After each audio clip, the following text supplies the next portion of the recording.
half of match week 21 in the book. Starts off with controversy in the 6-pointer between Burnley and Luton and ends with another draw between United and Spurs. Elsewhere, City really starting to roll. We see the effect of Kevin De Bruyne rejoining the team. Cover all that was from the 5 games at the weekend and previewing the additional 5 games this upcoming weekend. This is the Premiership Perusal Podcast. Manchester City are still alive here. Balotelli, Aguero! Back, Fuchs, and the ball in behind Damian Vardy! It's 11! It's heaven for Jamie Vardy! You are an ostrich. Well, your head must be in the sand. Is your head in the sand? Are you flexible enough to get your head in the sand? Now the fans are shouting every week, Louis van Gaal's army! Louis van Gaal's army! Feet after a fabulous start, the game just got away from you there. I have nothing to say. Nothing to say about the game at all. Drama from day one! This is the league we want to watch!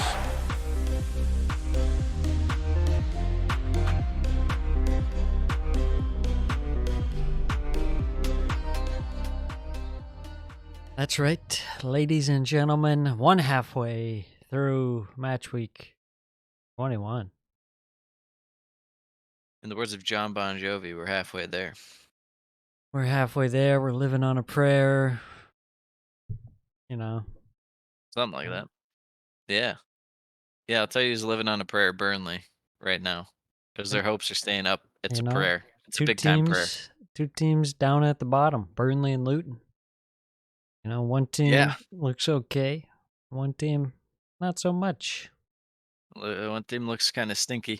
Not to mention, you know, they've technically played one more game than, obviously, Sheffield because they haven't played yet. And then Luton still has another game to go because they have to replay Bournemouth. That's true.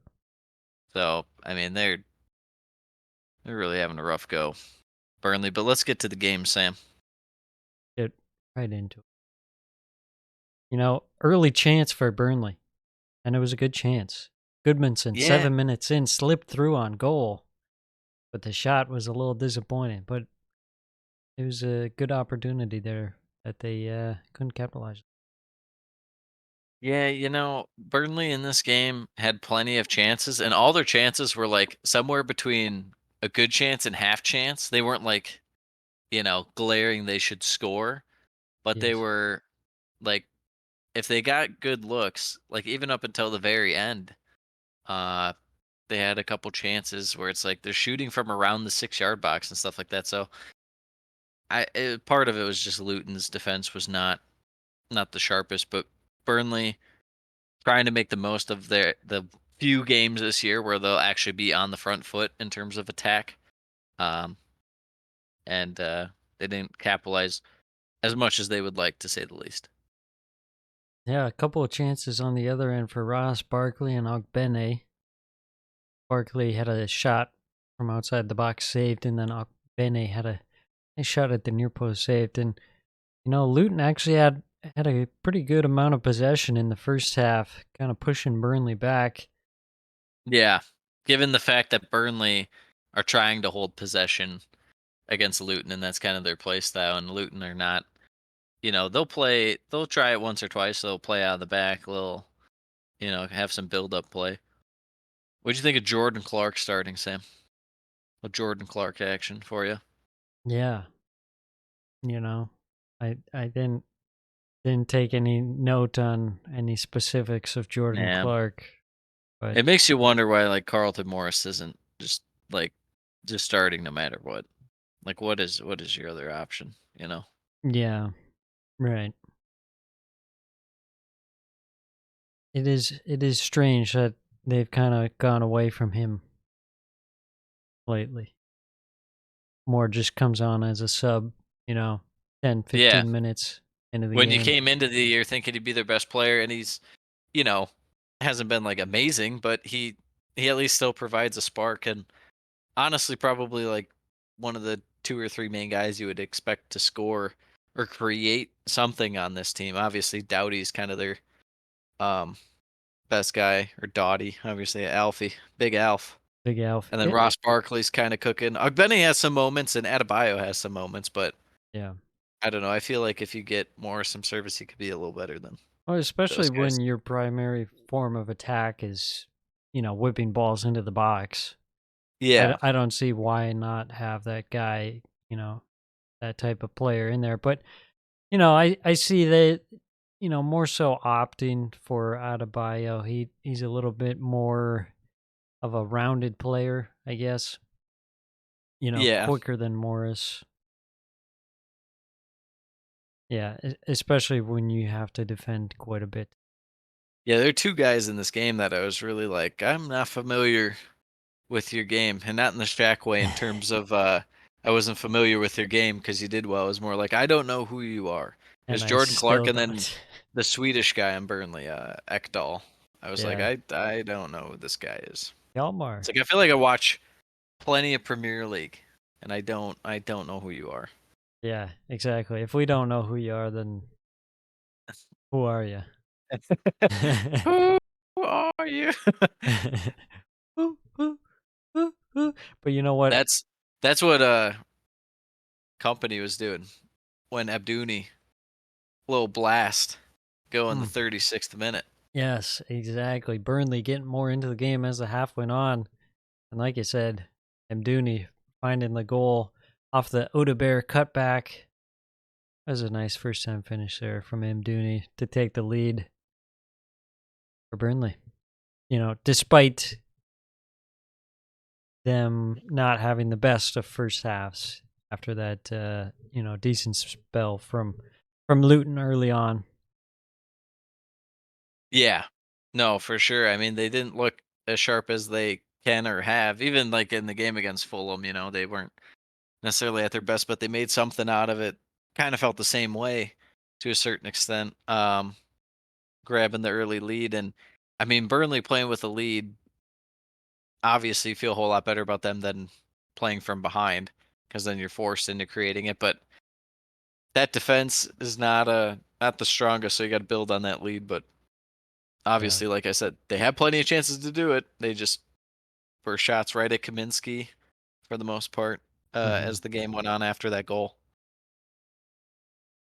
Yeah. Went into halftime 1-0. Second half, big chance of note I have written down was Oda Bear had a deflected shot that Kaminsky saved nicely.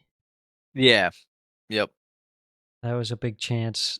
Could have gone up 2-0. That would have probably sealed the victory there, but they allowed Luton to get back into the game. Luton pushing for the equalizer. Getting the ball into the box, getting it up to Doughty to swing balls into the box. They finally get the late equalizer in the 92nd minute. And it's Carlton Morris. We were just talking about him. Yeah, the Controversially. controversy. Yeah. Yeah.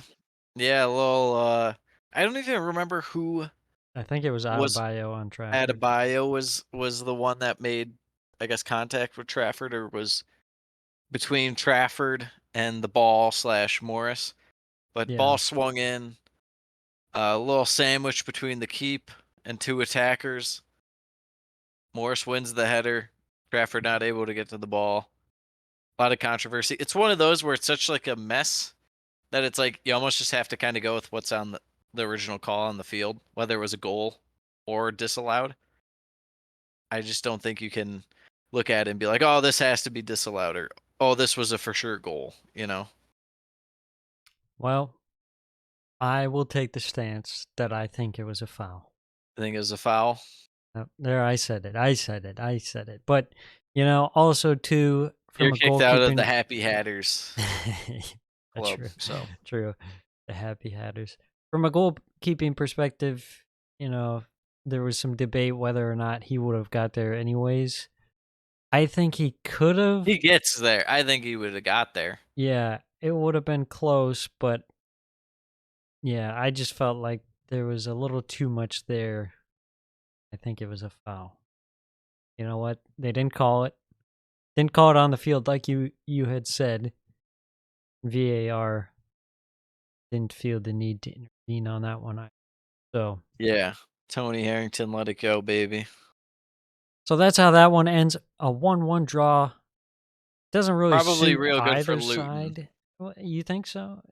Is A 1 point road, enough at this? yeah. One, Okay. I think 1 point on the road against anyone is that's all you can ask for. Yeah, it definitely benefits Luton much more than It's Burnley, that's for never, sure. yeah, it's probably closer to neutral, but it's like 80% to like 20, no, not even. It's like 90% Luton, 10% Burnley. That's why it's like it definitely leans way more towards Luton. Like there's no positive from this from Burnley. You're winning for a long time and then you concede at the end. There's a controversial call and you drop points. Like that's demoralizing as can be. Could be At used as a home. rallying point for company, but I just don't see it. They're just not catching any breaks. They're also not playing the best uh, Yeah. football right now. They really just need their only hope of staying up is really one of these guys to kind of carry them, just start popping off one of these younger attackers. Um, Yeah. because like their midfield isn't terrible, terrible. It's just not, you know, I don't know. There's probably like one or I just feel like there's only a handful of Premier League quality guys out there. Like I could see Abduni like kill it in the championship. I Mhm. could, but a lot of these guys, it's like, yeah. And Yeah. then it's like end the game, you're bringing on Jack Cork. It's like okay, it's like all right, you know, Odebear, Abduni, they could kill it. Brownhill should be in the Premier League, but the rest is like, and Trafford obviously, but he just got there.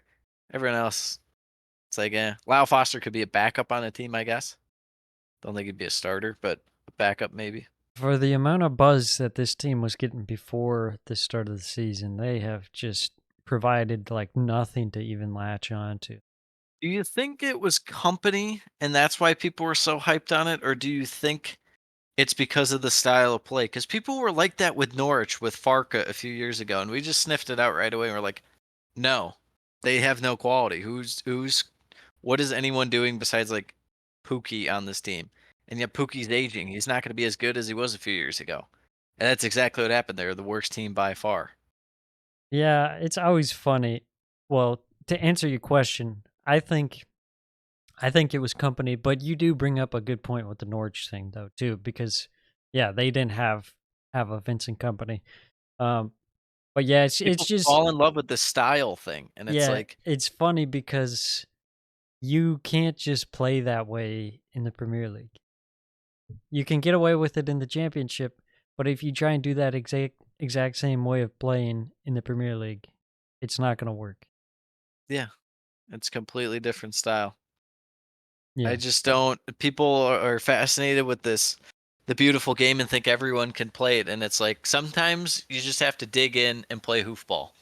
Yeah. And this is how Gaz O'Neill gets Wolves to 12th and Vincent Company's at the bottom of the table. Yeah, exactly. I mean, it seems like Burnley has started to play a little bit more defensively, try and hit long balls, but I still haven't seen anywhere near enough to think that they have a chance in not getting relegated. Get it through your thick skulls, Burnley. You have to just sit back and play low block and hoof. Yeah. 'Cause I At don't care least how young and attack minded you are. at least with Luton, it's like they have a clear game plan. They've been able to execute it a number of times. You know, Yeah. they've come up short a couple times, but still you see exactly what they try and do and it's like, okay, I can get behind that. And here's the thing too with Burnley and buying the young guys that have potential to pop off. It's also you need some established veterans from the Premier League Mhm. that know what they're doing. I mean, for God's sakes, Luton has Ross Barkley and Townsend. They've played before. They know what they're doing. Yeah. Are they their best players? You can make the case Ross Barkley, but I'd probably say Doughty, maybe even Ogbene, you know? Um, but Barkley's right up there. So, but it's like having people who've been there before. And it's like And you might say, "Oh, well, you were just complaining about Jack Cork and Jay Rodriguez." Those guys are like completely washed. Yeah, they have What nothing to like offer. like even Townsend has the slightest bit of juice that Luton can still get out of him. Yeah. So yeah, it's all about balance, but Burnley has no balance right now. They just have stinky performance after stinky performance. Yeah, that is true. All right, let's move on to the Speaking next of game. more stink, I think minus we Alfie knew this was Gilchrist gonna be from stinky. one Alfie to another. The future's Alfie, Sam. Feature is Alf. This guy's the Dowdy and ringer, Gilchrist. the added time Yeah. ringer. He's the closer. He's the It's just they're boss. playing Enter Sandman like he's a Mariano Rivera or something when he Oh gets yeah. subbed on. Uh, Chelsea, Fulham. I mean, what were your thoughts on the first half, Sam? Well, not too surprisingly, Chelsea at home, a lot of possession. Yeah, Um, but they didn't look very good in terms of attacking threat. Uh, you know, I felt like they looked okay given Chelsea's standard. well, I think yeah, that whenever Raheem Sterling's on the field, it's bound to limit the attack. Um, and they kept getting certain guys in positions that I didn't really like. I like that Enzo was much further back. Thought yeah, that was pretty good. Thought Cole Palmer didn't play all that well this game. Obviously gets the penalty and had one or two pretty nice touches and passes in this, but outside of that, he wasn't super involved. Broya is clearly just gonna go, oh, which he should, for yeah, 50 mil, 50 mil. apparently. Well, that's honestly a slap in the face. Whoever leaked it that they're looking for 50 mil because of what United paid for Hoyland. It's like, okay, well, yeah, I don't know about that. I still think Broya would be good in Italy. Let that be clear. I just don't think the Premier League, it's not his cup of tea. We saw him with Southampton, and it was fine at best. Like, apparently, who was his West Ham, Wolves, and one other Premier League team were looking at him, and I was like, I just don't, I just don't know. I don't see it, but who knows? Back to the game.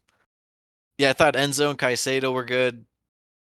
Chelsea's defense didn't really have to do a ton. Didn't mean Fulham didn't have chances. They still had one or two in the first half, but didn't really capitalize on it.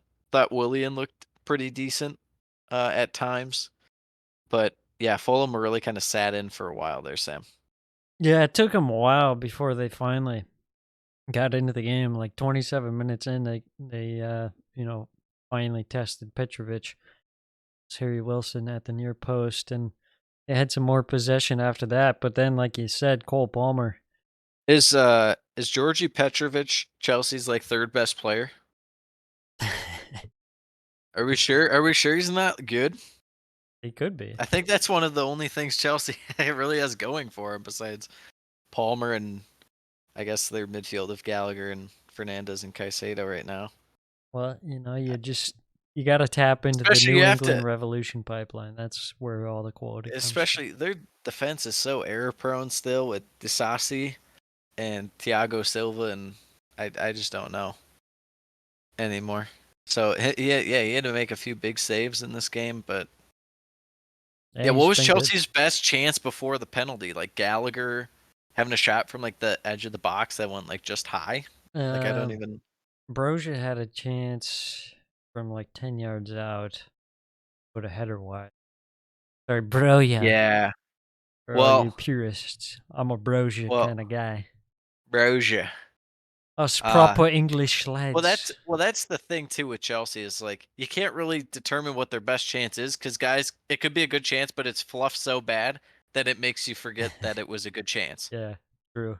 So, um, right before halftime, Chelsea hit little build up out of the back, little nice 1-2 up the wing, gets Sterling in space, dives, gets a penalty. Cole Palmer. This What guy. can you do? This guy, freaking Raheem Sterling, man. I like how people pointed out that he's drawn the most penalties in the league, and it's in like Premier League history, and it's like that's not like it's partially a skill, but also like it's almost like stealing and caught stealing. Because how many times has he been booked for diving? or should have been booked for diving, but wasn't. Because it's I that mean, should probably be higher, yeah, how and there's many of probably a those were handful of like penalties. legitimate? Yeah, but doesn't matter. Cole Palmer steps up, takes the penalty, scores it. That's pretty tough for Fulham. Like 10 seconds before the half's over, you give away a penalty. Yes. That's that is not good by young Tosin. After we were saying he's playing a little better this Uh, year than last year. wasn't it Diop that gave it away? Was it Did Diop? I have that Maybe it wrong? was. No, you're probably right. Yeah, Issa Diop. There you go. Official apologies to Tosin. Toast. So yeah, we're so correct. We're so correct. Um, second half was a bit more balanced in terms of chances. Chelsea were willing to sit back a little bit, but um, I thought Fulham did exert themselves on the game a bit more, but the Yeah, attack just really wasn't all that special. They kept messing up chances. Um, and obviously the best chance of the game for Chelsea was, well, Sterling hit the post on a header, but I think he was offside, right? yeah, I think Like the so. 60th minute. And then later in the half, Conor Gallagher, your boy, almost had a goal. Ripped one outside of the boot. Nice bending shot, hits the post. Square on. But yeah. Fulham tested Petrovic throughout. I think they had a real good chance in like the 87th minute. Willian had a free kick that he hit the top of the net on. Yeah, Fulham just not able, on the road. They've had their Road struggles. merchants. Road merchants. Thought Wilson didn't do that much, wasn't as involved. Pereira, not that great of a game. Yeah, Pereira, I've kind of, Paulina's better when the game is open. I've noticed that in terms of just winning the ball and tackles. When he's like low block, he's definitely like not as good. Does that make sense? yes. I think it's just like he's better when the game's open, so he can go out there and run around and do crazy shit. Yeah. Yeah, definitely more He so is in the he's transition. yeah he's might be a chaos merchant. He can only play when the game is crazy. Yeah. What were you gonna say? I cut you off.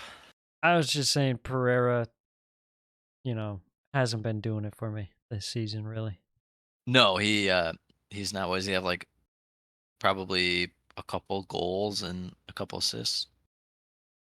1 goal, 4 assists. So you know, Yeah, not 4 assists, much. not too bad. That's what you expect. But the goal scoring that was there last year, not there this year, unfortunately. Um, so it ends Chelsea 1-0.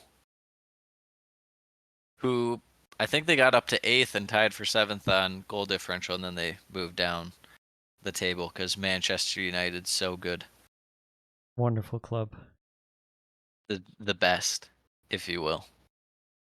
And I will. Uh Second game of the day, much better game, much more entertaining game. Yeah. Newcastle, Man City. Going into this one, we were kind of unsure whether this would be a sleeper or whether it would replicate the entertainment value of last season's 3-3 draw. It And it was a definitely, little mix of both, but it was yeah. definitely still more open than I thought it would be. Yeah, it definitely was, and it was entertaining. Yeah. Well, I mean, the game started off with the Ederson injury, and then we got to see the German, Mr. Ortega, Yeah, exactly. which I need to like study my history. Why there's like people with Spanish sounding names that are German? There has to be some reason for it. Like Mario Gomez and That Ortega. it's news to me that he's German. I honestly didn't know. Yeah, he is. Also 18, very odd number for a goalie. Don't think I've ever seen it before. This guy just he might just be created in a lab. And they Yeah. said, "You know what? We're just going to make this guy up. He's not even real." Yeah. But And yeah, there was some complaints on that th- too cuz they didn't raise the flag mhm. and it caused the This is injury. bound to happen. This is always bound to happen when you let Yeah. play go on, when you know that it's offside and you let play continue. What good can come from it? someone might get a goal and it turns out they were actually onside. I don't I just don't get it. Yeah. Make the Seems call. Just make seems the like call. they definitely could, raise their flag at times earlier than they do, but Yeah. they don't want to be on the wrong side and then That's all it is. wrongly. It's not about being wrong and then getting Yeah. accused and you'll be wrong anyways. Um yeah, a lot of Man City possession early in the first portion. Doesn't mean Newcastle didn't have their fair share of chances though.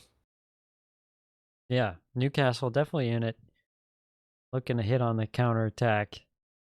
Isak and Gordon playing those long balls up too. But City taking the lead 26 minutes in. Kyle Walker puts a cross in. And it's flicked on by Bernardo Silva and in. Great little flick on there by Silva. That was really nicely. Yeah, cheer on your guy Bernardo Silva. Who are you? I You hate hate you I hate hate him. Luton. You hate Luton, and you come out here cheering for Bernardo Silva. You're not the Sam that me and the perusers once knew. You're a I changed I hate man. to see it. It pains me, but you gotta admit that was a nice goal. We loved it. You love the Kyle Walker assist too. That was great. No, it was a nice goal. City, it was kind of brewing, but it was a whole lot of it kind of was horseshoe ball in a sense, a lot of their passing that they had going before that. Um and then they kind of it really that I don't know why, but that event really opened the game up on both sides cuz City would win the ball and then they would press forward more. I know that Foden had like one chance that he ended up skying but made a nice darting run in and cut in, but take a shot went high. But after that, yeah, Newcastle was hitting on the counter. Yeah, they were. City did have a chance pretty shortly after. Bernardo Silva again had a shot saved onto the post by Dubravka, and then 35 minutes in, Isak getting in behind That and ball, scores with just a fantastic shot, no doubt about it. that ball. Oof. Bruno Yeah. G. Dirty. Yeah, that was an absolute dime piece there. And then they hit for a second in quick succession shortly after the corner kick, or not the corner kick, the kickoff. This time, Anthony Gordon cuts in from the left and just hits a beauty. Same kind of thing. Both curlers from like the right, well, bottom of the screen. I was gonna say right side. That one makes sense. Yeah, Bottom of the left cutting screen in. there. Yeah. Yep. Absolutely. So that was super super nice play by both Anthony Gordon and Isak in one-on-one situations to hesitate a little bit. Nice dribble move, create enough space, and then curl it to the far post. Um, when did Longstaff score, but he was offside? Was that in between though, or not in between those? After that, Uh, I just remember they had another counterattack where he scored, but he was off. well, there was one like in the second minute of the game. But that's probably not the one you were. I No, don't I uh, don't have it in my notes. yeah, um, yeah. Man City kind of shell shocked after that, to say the least. Well, yeah, it was like Newcastle had found this glaring hole in the City defense of Kyle Walker being pushed super far up, and they're just like, all right, Yeah, we'll just hit a long ball over the top. Isak, Anthony Gordon, 2 goals, quick succession. Yeah. And then, honestly, they had another chance too, 41st minute. Isak, once again, getting in behind, but yeah, that was big. That's more central. That yeah, one. that one was Yeah, central, but couldn't get much on the shot. big Ortega save keeps him in the game. Yeah. Yeah, he did come So, up with some good saves after but this is subbed on. this is the one thing with Eddie Howe's Newcastle is that not necessarily that they failed to put games away because 3-1 with City, you still never know. And in this case, if it would have held the same, they still would have dropped points. But I don't know. They don't fully capitalize and they just like let teams in. And they've been Yeah. doing that even throughout parts of last year, just not quite as much. But especially this year. You think of that Liverpool game. at like the very start of the year, like second or third week, and they get a Liverpool has a red card. Newcastle's already up 1-0, and they somehow walk away losing that game. It's like Hmm. what? So Yeah, I didn't like the second half. I mean, you kind of understand it. They come out they were having a really 2-1 packed in. lead. They're still trying to counter, but they were really packed Yeah. in their own end and not really pushing out as much to win the ball and whatnot.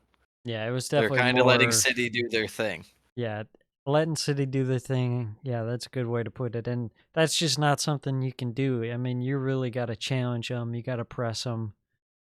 Yeah. And I mean, honestly, both teams in the first half had a lot of success when they were mainly in attack, in possession, and then just pressing the shit out of the other team when they're trying to like build out Yeah. in their defensive third. That was like there's one play for City where Guardiola ran all the way from like the halfway line practically just to intercept a ball, and he dribbled it all the way into like the middle of the box. He skied the shot, but it's like that was the main thing, like jumping these passes and really Yeah. getting up in people's jerseys. Yeah. It was like pressing versus counter pressing and just, Yeah. yeah, definitely. Big So, change in the second half when De Bruyne came on. yeah, De Bruyne comes on. What, 69 minutes in for Bernardo Silva, Something just like that. completely changes the game. Doesn't take long for him to make his impact. Draws level. He, funny thing, he came on. First thing he does, takes that free kick. You thought, okay, maybe he scores this free kick. That'd be pretty Yeah. insane. Doesn't score that, but uh, he draws level. Just a simple pass from Yeah, outside the box to the bottom corner. oh, Make I it was gonna say the makes pass it to look him where he easy. kind of walked up from Rodri. Newcastle just overshifting, overcommitting. Rodri little flick kind of behind one or two of the Newcastle guys. De Bruyne on the nice turn, edge of the box. No one coming out to close out on him, and he just I think he splits the legs. Is kind of what happened. I could be wrong.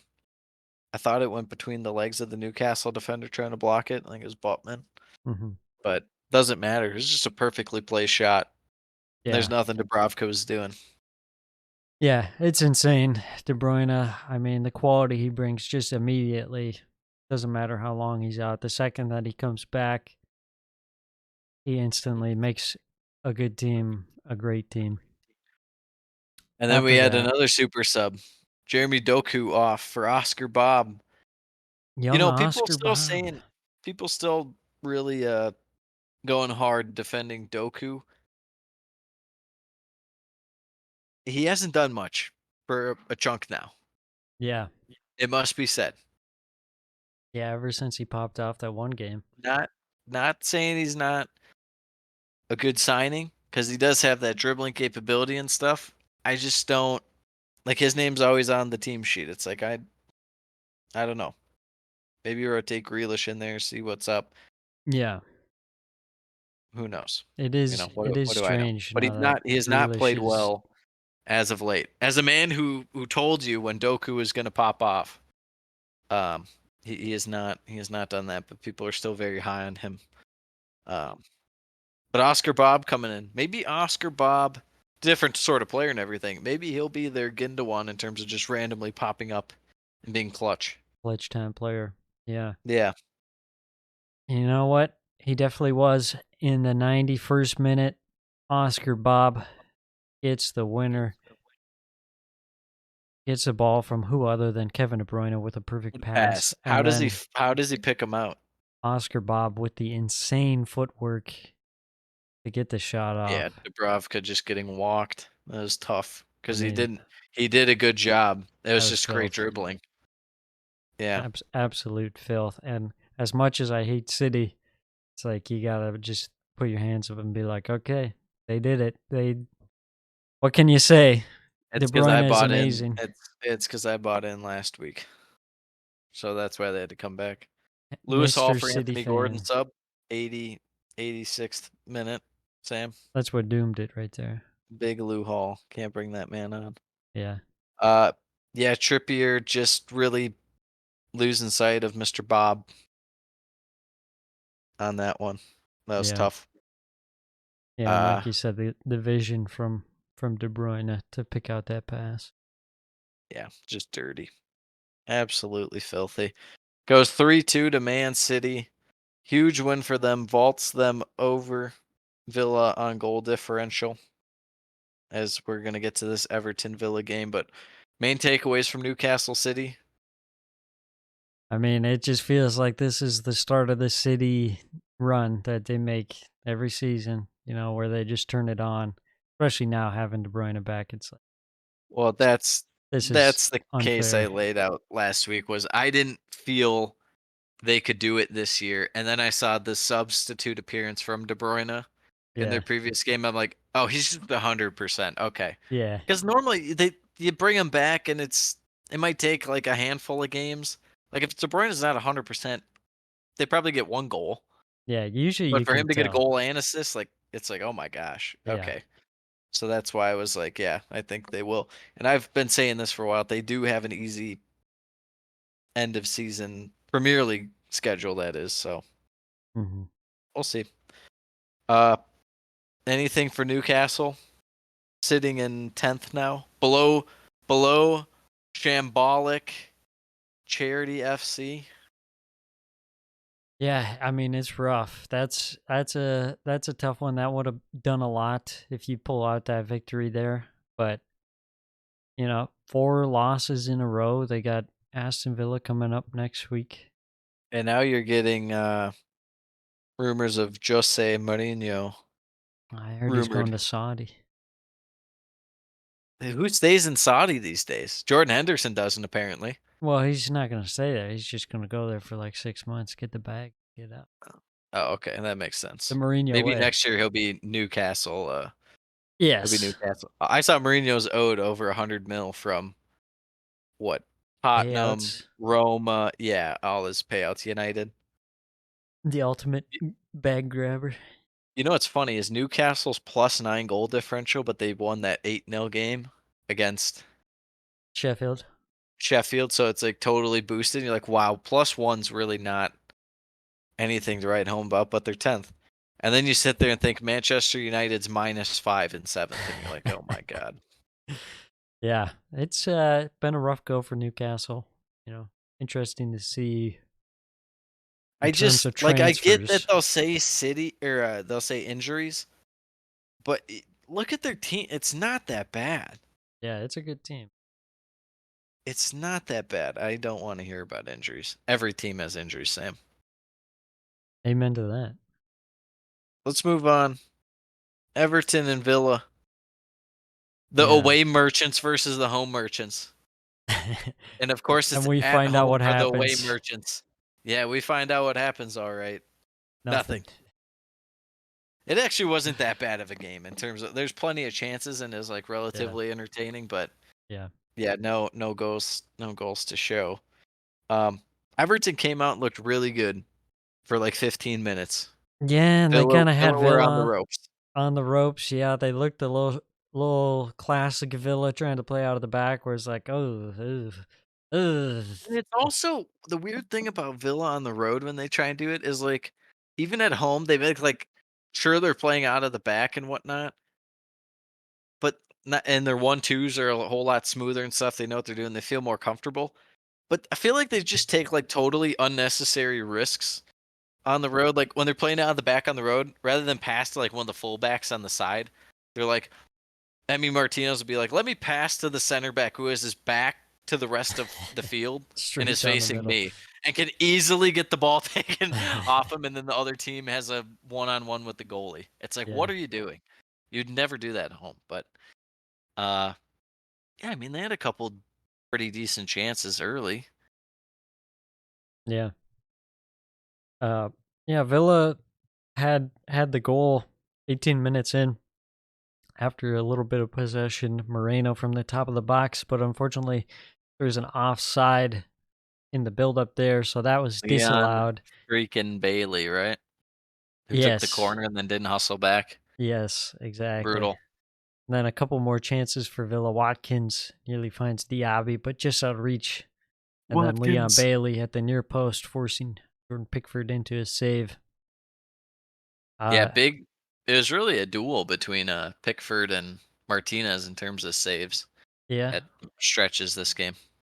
Huge chance for Everton just before halftime. Oh, Calvert-Lewin yeah. one-on-one with the keeper. Oh my An god. absolute Not pitiful one on effort. one with the keeper. He had a passing lane as well if Oh, he yeah, wanted to, but he went definitely. one on one with the goalie and he got absolutely denied. Yeah. Should have Um, passed, I think, Ducore. yeah, I mean he could have passed. I don't hate that he shot it because it's a 9 and you want to score, but it wasn't quite Raheem Sterling against Wolves. Like, how Yeah, do you not pass? But at the same time, it's like if you're gonna shoot, you gotta score. Like 100% gotta score. yeah, And he got stonewalled, to say the least. absolutely. I Good. think this should be the sign. And Beto comes on in the second half, and he Yeah, didn't do like a ton, but let's get him a run out just starting out there. Calvert Lewin is just not really going. yeah. Goes into halftime 0-0. Second half, Everton looking the more lively to start the second half, kind of like how they started well in the first half. Uh, Danjuma had a chance that he put just wide, and then things started to get a little chippy. Tarkovsky just flying into challenges, Oh yeah, starting with a little argy bargy. Things kind of popped off from there. That was entertaining. yeah. That was great. He calls Onana in to be like, "Hey, deal with these Villa guys. I'm too old to deal with this. Normally, I would be the one shit housing and then trying to start fights." He's like, "I'm just gonna shit house and then have Then walk away. Onana come in, yeah, and then have Onana come in because he's Yeah, a mad lad." he's got the youthful energy to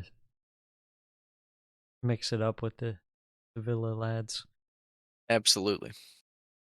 Yeah, I Everton. always felt like Everton in this game, attack wise. Sorry to cut you off. No, go ahead. It just felt like they're always like one pass away too from like Hmm. really having something big happen. I thought it was kind of weird. They were playing almost like a 4-4-2 with Ducore and All Calvert right. Lewin up top, and I was like, I mean, I like Ducore attacking, but that seems a little too far forward. That you're kind Yeah, of, you almost want him as just a 10 he right needs now. to be in the buildup more than that. And Yeah. it was just kind of a weird formation with the players they had Danjuma out and there. Harrison really didn't get the Yeah, ball to give a bit of service in the box or even create their own shots. I mean, they had like one or two, but they didn't really do much. Um, yeah, yeah. Later on in the second half, Villa started to put some pressure on the Everton box. Everton defended well. They were making a lot of last ditch blocks, hanging on for dear yeah, a life lot of at times. scraps, especially near the end, Yeah. kind of with the ball bouncing around. There was a couple chances right near the end. Duran had a flick that went just wide, and then Decore scored but was well offside. He ends up getting hurt once again. He was just out for a while, and they lost like 8 of their 9 when he was out. Yeah, Or winless in 8 of 9. Something something along those some lines. some damning stats. So that's not a good sign that he's gonna be out for possibly a while. How long did I didn't see anything about it. I read it, but I cannot You remember. forgot. Unbelievable. So yeah, finishes 0-0. Solid game, probably a better result for Everton, but I think this one's more that this doesn't suit either one because Villa needs to keep up, but also we know what their road form is. Meanwhile, Everton might get more sanctions, so they need to win every single point they can, but yet you're playing the second or third best team in the league. Uh, you know, tough to say, well, we took a draw as a bad thing, but Yeah. what are you gonna do? Yeah, and, speaking of Everton, rumblings of more charges for financial fair play violations along with Nottingham Forest. So another Yeah, points deduction for Everton surely would be the end of their salvation effort for the season. Never rule it out. You just never know. Because apparently it's going to be 6 points for each of them. If Everton went down to 11 points, they'd be 19th. And that puts them, what? Like 7 off Luton, who'd be out of the drop zone. You just never know. Because right now, I mean, we've talked about it. Everton would be 12th if they didn't have a points deduction. They have to be feeling pretty good about that performance going into this year. But yeah, the points deduction, what can you do? As far as Forest, I feel like that'd be really, really damning for Forest, even though they've been playing better under Nuno. Mhm. That would feel not necessarily insurmountable, but really, I feel like it'd have more of an impact on Forest than Everton, I guess is what I'm saying. Yeah. Yes. Yeah. Everton, they're kind of already It's already dealing tough with that they're in it. this situation and backs against the wall, Yeah, exactly. and it would. But who knows? Maybe it could give them another rallying cry like they had for a little stretch, Yeah. or it could be the final nail in the coffin to where it's just so demoralizing that they give up. Whereas Forest, it's like, yeah, they've been playing better, but if you take away 6 points from them right now, they're 14 and they move down to 19th behind Luton. So it it's so hard to say, you know. We'll see. We'll wait till things are official and whatnot, but doesn't look good. There is even talks earlier this year that Everton's 10-point deduction might get overturned. Doesn't seem like that's going to happen now if they get another points deduction, you know. Yeah, maybe reduced. Yeah, we will see how that stuff plays out. It's all hypothetical in the meantime. Yeah. Very strange. Anyways, Just like this next game is a hypothetically a big game between United and Tottenham. yes. United versus Tottenham at Old Trafford. This one gets off to an early start. United taking the lead through Rasmus Højlund after Marcus Rashford was dispossessed in Lemmy the man. box. Højlund was able to capitalize on that loose ball. Yeah, I thought, you know what? I thought he passed it. Oh. And then I had to think about him like, wait, Rashford never passes. He only ever looks to shoot. So what happened? And it was he did lay it off. Or it was taken off him rather. So Yeah, because he did get an assist. he was like trying to go against two defenders when he should have just passed in the first place, but he got lucky that it fell to Højlund. I mean, Rashford just been not very good, but Yeah, yeah, United get the early lead. absolutely. And Hoyland maybe rounding into form, maybe. I don't know. It was a super nice finish. Just Yeah, blasting over the top of the goalie's head. it was a confident finish. Yeah. After that, Another Tottenham had a chance. Bentancur had a header cleared off the line from a corner, and then they ended up scoring from a corner after Pedro Porro's corner finds Richarlison for the goal. Yeah. Yeah, big, strong, leaping header, and then he does this little bird celebration where he The does, like, the pigeon. pecking. Yeah. Yeah, and I think you got to say Pedro Porro in this one, probably the best player on the Look, field. yeah, I would say, last week when we were talking about team of the year stuff, I said he's not, like, that much far off Trent like people would assume if you're just going off stats and importance to their team and whatnot. He's been huge for Tottenham. I Hmm. say he's probably their second or third best player for sure behind Son, uh, and Madison. So, Yeah, he's been big for him to say the least. and I I thought all think of Tottenham's midfield looked really good this game, but that's probably just because United were yeah, repping Eriksson and Mino. right, Bruno this game was just where was he? What was he doing? exactly, I exactly. just don't understand it. Yeah, I mean the Tottenham fullbacks able to just push up into the midfield and completely dominate. I mean, what was the possession stats in the second half? It was pretty crazy. First half was even, but yeah, finished 64% 64, yeah. for Spurs. I mean, to go to I mean, Old Trafford and and United has 37% possession. That's pretty embarrassing to be a United player. Yeah, but I felt like, and especially later in the game, we'll get to it. But Tottenham were just like not as aggressive as they could and should have been. Yeah. Um, But I think it also comes down to their attacking threat is just you have a front three versus Charleston, Timo Werner, who's played like 2 games in the past like yeah, 3 for months, Leipzig. and then you Yeah. have Brennan Johnson, who's just not that good anyways. So, you know, a much weaker attack than what they've been used to so far this season. Oh, for sure. Totally handicapped by that. But even so, Richarlison still able to score. And he wasn't offside. It's Yes, unbelievable. he's no longer offside for his goal. Later on in the half, Udogie had a header nearly go into his own goal, but it hit off the post. And then a Yeah, couple that's minutes nice. later, Marcus Rashford scores after a very scuffed 1-2 with Rasmus Højlund. Hoyland goal and assist. How about that? Now he's cooking. He is cooking. Romero had a header smash off the bar from a corner just before halftime.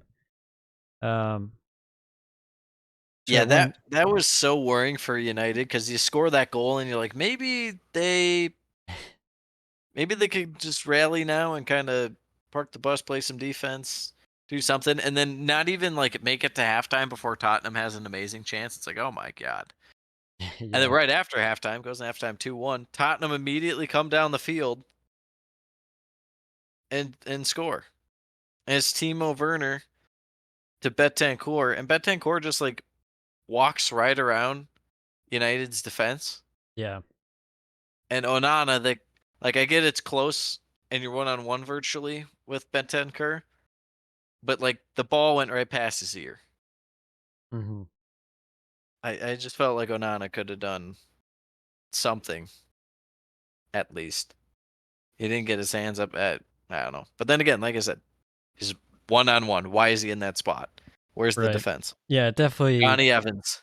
Tottenham Johnny! Just imagining Onana yelling that out. Tottenham catching United asleep there right off the get go. Not very good. Yeah, the rest of the half, I mean, Tottenham just dominated possession, but like you said, not a whole lot for chances to be created there. Yeah, Tottenham, you know, they had the possession and it just really wasn't going anywhere. They weren't doing a ton with it. United still had one or two chances later on in the second half too, which I was kind of surprised that they even put up that much of a fight, but it Yeah. was instantly just like get the ball and run.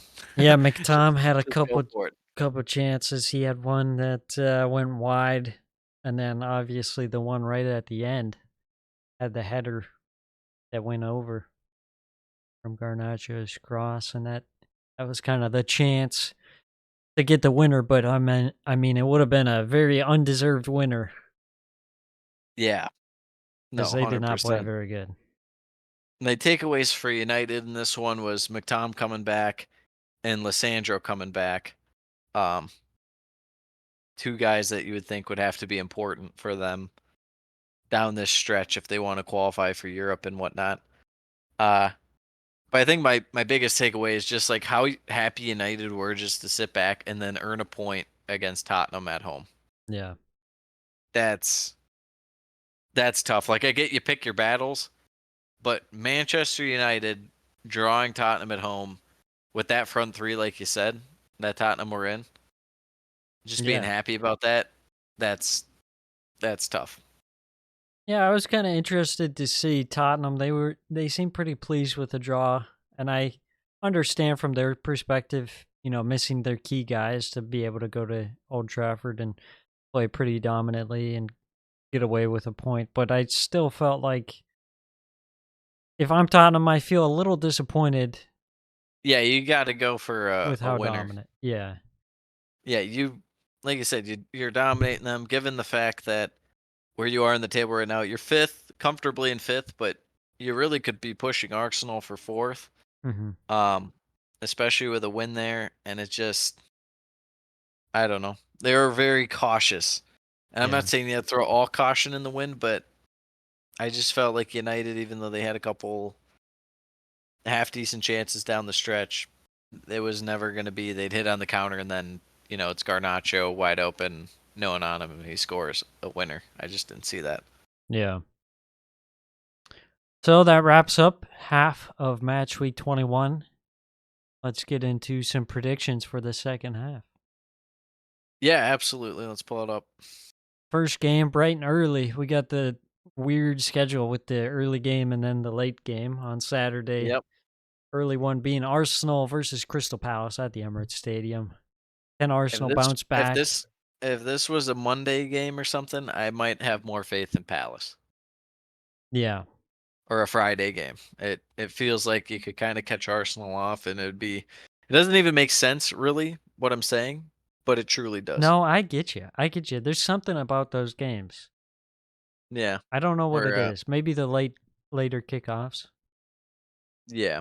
you know. But what are you looking for in this one against Palace? Yeah, it'll Will be it just be interesting to sitting back? see. You Palace, have to they you're re gonna have to get through Richards, Lerma, and Hughes midfield. Palace, Gonna they be a lot of recently crunching had tackles.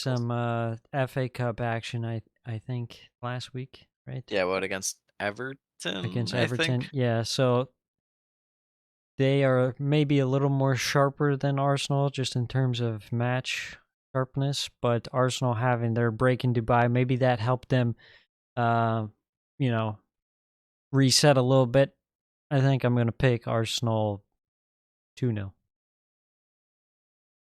Um, I'll go Arsenal 2-1. I don't feel great about it, but I feel like that'll be enough.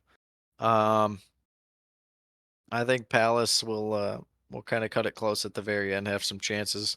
A little squeaky bum time for Arsenal, but yeah, I think extended rest for, you know, Saka, Odegaard, get them a little fresh. Yeah. See how that goes. Hopefully come out Would with a like to point to see prove. Arsenal keep a clean sheet. I think that's more important than scoring a bunch of goals in Yeah. this one. I think it'd be more ideal to win the game 1-0 than to win it, say, like 3-1 or 3-2. Second game, Brentford versus Nottingham Forest. Return Ivan of Ivan Toney. Toney. Welcome back. Yeah, Ivan Toney and Neil Maupay both going to be out there. A sight for sore eyes for the Brentford supporters. That's for sure. A sight for sore eyes as in Nottingham Forest being like, why does he come back against us? Yeah. And This you feel like he's gonna come out with a point to a prove. vengeance. Yeah. Yeah, this feels very much like there's this sense about him that he's not moved on from Brentford, but him coming out saying he wants to move to a big club, but he's going to make sure Brentford stay up. This feels very much like he's going to end the year with like anywhere from like 8 to 11 goals, and Brentford will comfortably stay up, like you were saying. Mm. And then his value just goes right through the roof, and the Brentford's like, yeah, we're thinking 75 mil for him. It's just like, oh man. Yeah. Yeah, I'm gonna say 3-2. Brentford? This one. Brentford, yep. I'm gonna say a comfortable 2-0 victory for Brentford. I think Ivan Toney gets a break. Sunday's games, Sheffield United versus West Ham. I didn't know this team existed. I mean, last week it was very nice. No Sheffield United on a match week. It felt great. My eyes were relieved, and now I have to watch this shit again. Yeah, that is Chris true. Wilder. Although I don't know why, I have a weird feeling in my stomach that this could be a game they could pull out. And it's probably just because Kudus is not there and Bowen's going to be hurt. So, like, Yeah, even the appealing part of West Ham's going to suck. right. It'll I be a might go slog. 0-0. I might go 0-0. I I'll think go that's a good pick. 1-1, but I'm taking 0-0 then. okay, you take it. It's going to be like 2 goals off corners, or like Cam Archer has a banger, something silly. Yeah, I want to see how West Ham look in attack without those guys. What's Ben Rama and Ings and We didn't even decide who the third attacker would be. I guess Fornals. How that's going to line up. Just don't feel Yeah, great about it. not good. Not good. No. No. Bournemouth Bournemouth, versus Liverpool Liverpool. Yeah. with no Mo Salah, No and Mo apparently has a Salah. hammy problem in AFCON. Yeah, that could be an issue. Could be. Is it the Darweezy Habibi show? It could be. Or it could be where he Think sets the record for most expected think goals in a game. think how much the tables have turned on Liverpool with De Bruyne coming back 100%, and now Salah could be potentially hurt. That like totally swings the race, the title race, in my opinion. Yeah, for sure. I mean, this is a huge period in the season with these key players, whether they're in or out, miss a few games, City goes on a run. You tell me who's more likely to score: a pair of Diaz and Nunez or Gakpo and Jota. You gotta pick one of the pairs. I'd say Gakpo and Jota. Okay, that's what I'm thinking, and I'm thinking it's Jota, who will probably be. I mean, he might be on the wing, but there's a chance they have him more central. And they're like, "Yeah, Darwin, why don't you float out wide? You float out over there." Yeah. As far as Bournemouth go, a team that's minor, the impact is pretty minor on them for AFCON. They had it rolling. Be interesting to see, how They they're could kind of they could catch how they Liverpool off guard maybe. yeah, pretty tough at Anfield. Oh, this one's at the Vitality. Oh, it is. Never mind. I didn't even know that. I guess yeah. What they played there early this year, didn't they? Like the second game. Yeah. Yeah, because McAllister had that red card that was highly questionable. Ah, God, I'm just gonna say a 2-1 Bournemouth. I don't feel good about it. The classic, I don't feel good about it. But Sam, I really don't feel good about it. Picking against Liverpool sucks, but with no Salah, it's tough. I could see it going kind of like how that Luton game went for Liverpool. Frustrating. They had a lot of chances, but weren't able to capitalize until the very end. And they even had Salah in that one. So Yeah. So I could definitely see it being interesting. I'm going to say 2-1 Liverpool just to yeah, go on it. balance it out for us. Hold some, spread our takes. Yeah. And then Monday, because you have to have a Monday game. For the love of God. Yeah. Too many games on the Saturday and Sunday. Yeah. Uh, Brighton and Wolves. What are we looking for, Sam? Yeah. Brighton.